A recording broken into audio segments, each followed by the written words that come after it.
It's a movie. You hear the country music in the background? You're taking a movie. We're here in Colorado. We're heading down to Echo Lake. It's a gorgeous day here.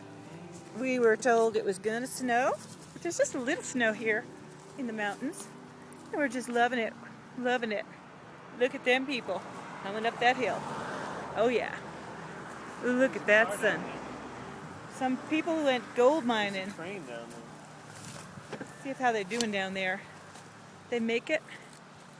Oh yeah, they're doing a little renovating. Little mining. Spoke to the lady at the visitor center. She said, better not go up there. People come from Florida and want to hike those 14,000 feet mountains unprepared.